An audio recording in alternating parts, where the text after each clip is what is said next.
hepinizin merakla beklediği Golf 7 R projemizin sonuna geldik. Aracımızı 7.5 ara çevirmek istemedik çünkü herkes 7.5 ara çevirdi. Biz aracımızı 7 ara çevirdik direkt. Şimdi önce bir geçen bölümde neler yapmışız kısaca bir onlara bakalım.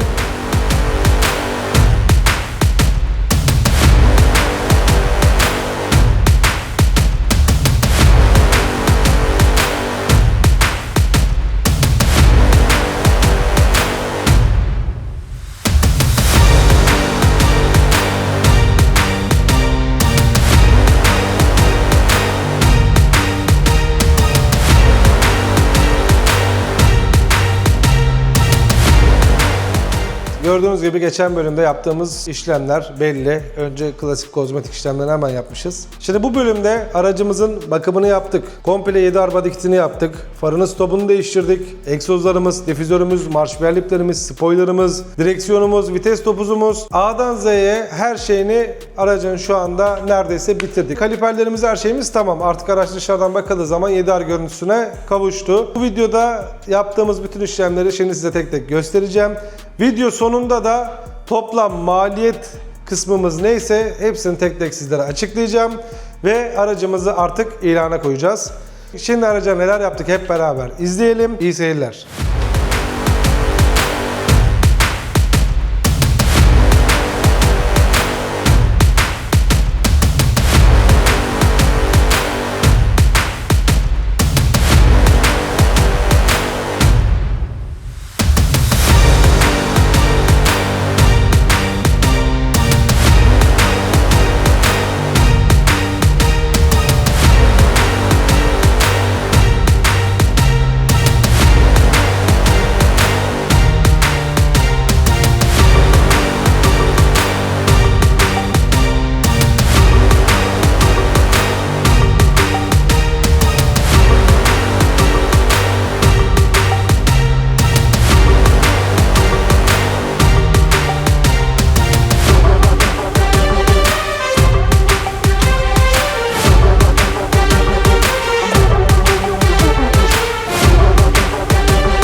Dört çıkış krom egzoz başlıklarını yaptıracağız. Egzoz başlıkları yani biraz büyük tercih ettim işin gerçeği. Ama daha çok yakışacağını düşündüm. Bugün direksiyonumuz gelecek. Direksiyonumuzu da değiştireceğiz. Orijinal direksiyonu muhtemelen alacak kişiye vereceğim. Çünkü hani orijinal airbag var onun içinde. Ondan dolayı satmayacağım direksiyonu zaten çıkan parçayı. Ama onun haricinde aracın üzerinden çıkan bütün parçaları uygun fiyatla vereceğim, bilginiz olsun. İhtiyacı olan varsa bizlere ulaşabilir. Bu ekrandan çok memnunum. Onu söyleyeyim. Yani CarPlay vesaire her şey var zaten. Ondan dolayı rahatız. Bir de şu vites topuzundan kurtulursak çok güzel olacak. Burada biraz soyulması var. Bunların hepsini hallettikten sonra başka herhangi bir sorunumuz vesaire kalmıyor zaten. Şimdi sanayiye gidiyoruz. Orada görüşmek üzere. Ömer abi ellerine sağlık. Teşekkür ederim efendim. Şöyle göstereyim. 120'lik taktık. Tam dolu doldurdu her yerini zaten. Detaylarını da dükkanda göstereceğim. Şimdi dükkana geçeceğiz. Egzozdan çıktık, rota geldik. Yaylar takıldı, jantlar takıldı. Artık bir rota yerine girmesi gerekiyor arabanın. Kartal Sanayi'deyiz. Buradan dükkana geçeceğiz. Egzozda da hafif tatlı bir ses yaptım. Sonra tekrar eski haline geri çevireceğim zaten. En azından ara görüntüsü varken biraz ses olsun istedim arabada. Onu da ayarladık zaten.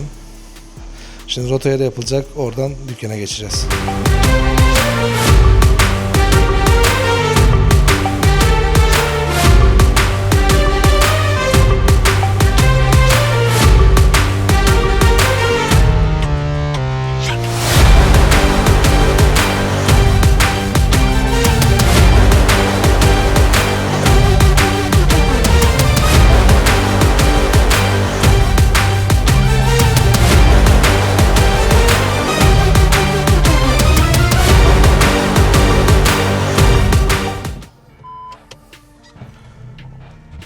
Evet arkadaşlar, rota ayarımızı yaptık. Evet, şimdi dükkanımıza geçelim. Dükkana direksiyon takacağım. Onu da çekeceğim. Spoilerımız gelecek. Ayna kapaklarla vites topuzumuzu değiştireceğiz. Ondan sonra zaten artık finale geleceğiz. Aracımızı ilana koyacağız. Sorunsuz, sıkıntısız inşallah güzel bir fiyata bu araç sizlerden birinin olur diye ümit ediyorum. Çünkü gerçekten emek veriyoruz. Detaylı yapıyoruz. Bakımını da yapacağız bu arada. Onu da göstereceğim zaten size. Şimdilik bu kadar. Şimdi dükkana geçelim, bir direksiyonumuza bakalım. Ondan sonra devam ederiz. Direksiyonumuz geldi. Şimdi direksiyonun montajını yapacağız. Eski direksiyonumuzu sökeceğiz. Bunun yerine takacağız.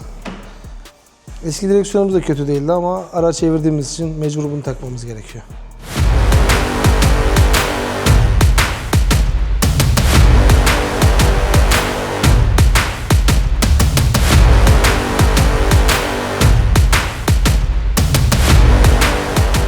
Baksana abi şuraya.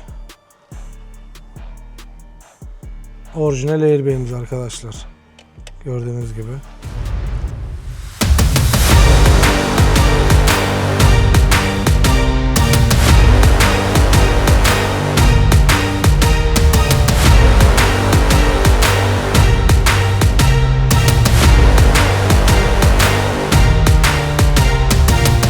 Evet arkadaşlar, direksiyon montajımızı tamamladık.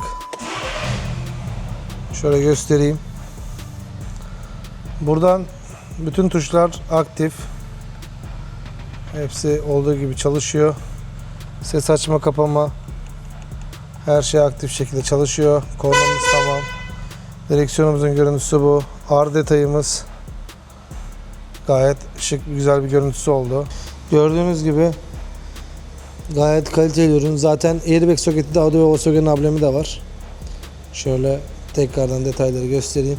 Vites başlığımızı değiştireceğiz. Yani dediğim gibi ara en yakın olan görseli tercih ettim. Hani ar gibi durması için biraz daha. Şimdi eski halini size göstereyim bir. Evet, eski hali bu şekilde. Biraz deformeleri var. O yüzden bunu şimdi değiştireceğiz. Parçalarımız burada hazır. Şimdi bunu söküp montajını yapalım.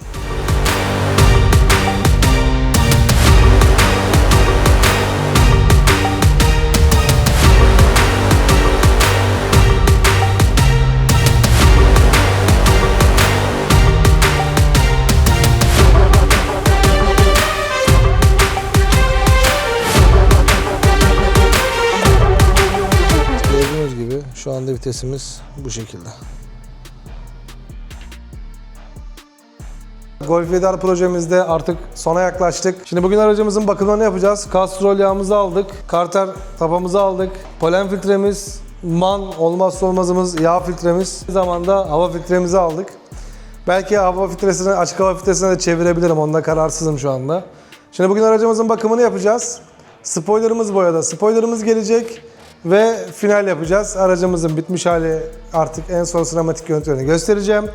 Şimdi aracımızın bakımını yapalım. Kalan işlemlerine devam edelim.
Arabanın polen filtresini değiştireceğiz, sadece o kaldı. Hava filtresinde birkaç gün açık hava filtresi kullanacağım. Duruma göre orijinaline geri dönebilirim sıfırına. Şimdi arabayı yıkadım burada.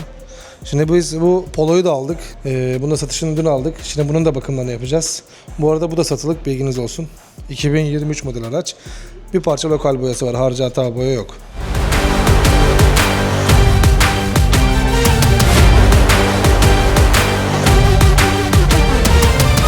Ayrıca aracımıza tatlı bir ses vermek adına ufak bir işlem uyguladık egzoz sistemine. Tabii bu çok ufak bir işlem. Bunu orijine geri çevireceğiz biz ilana koyduktan sonra. Kesinlikle aracı bu şekilde vermeyeceğiz. Malum cezalar çok yüksek çünkü. Şimdi size o sesi ufaktan bir dinleteyim.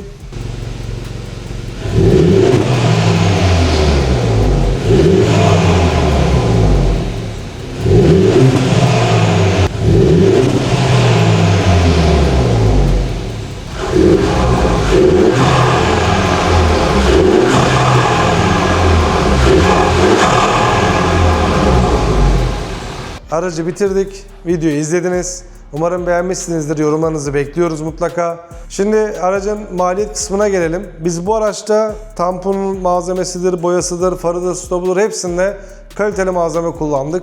Hiçbir şekilde maliyetten kaçmadık. Ben size aracın bir maliyet kısmını açıklayayım. Araçta BBS jant kullandık, Pirelli lastik takımı kullandık, bijonlar, flanşlar hepsi içinde 57.000 lira para harcadık. Kaliper kapaklarına logo yaptık, kaliper kapaklarını boyadık. Bunun toplam maliyeti 6.000 TL. Golf 7 arba dikitimizi yaptık. Ön tamponumuz, panjurumuz, marş bellerimiz, arka tamponumuz. Difüzör de geliyor için ama biz difüzörünü kullanmadık. Bunun da boya montaj hali fiyatı 37.000 TL. ULED farlarımızı kullandık 16.000 TL. Arz toplarımızı kullandık. Onlar da 16.000 TL. Spoilerımızı taktık. Spoiler'ım boyalı olarak sipariş etmiştik ama boyasını beğenmedik. Bir daha boyattık. Bize bunun maliyeti tam 5.000 TL. Yani 7R'ın dışında farklı bir difüzör kullandık. Marş belliklerini kullandık. Bunların da fiyatı bize 10.000 liraya mal oldu. Ayrıca ağır direksiyon taktık aracımıza. Ağır direksiyonun maliyeti 17.000 TL. Vites topuzumuzu değiştirdik. Ağır vites topuzu olarak 1500 lira gibi maliyeti var. Onun haricinde bagaj logomuz var. Ön panjur logomuz da var. Bagaj logosu 600 TL. Spor yay Voglant olarak kullandık. Bunun işçiliği, montajıyla beraber 17.000 lira bize bunun var. Pasta cilası 10.000 TL, iç kuaförü 5.000 TL aracın. Foton H7 LED xenonlar kullandık bu araçta 2 takım. Bunların toplam maliyeti 5.000 TL. Onun haricinde periyodik bakım artı işçiliklerimiz 5.500 TL. Krom egzoz başlıklarımız gördüğünüz gibi 4 çıkış. Bunların da maliyeti 7.000 TL. Toplamda bu aracın bize maliyeti 215.600 TL.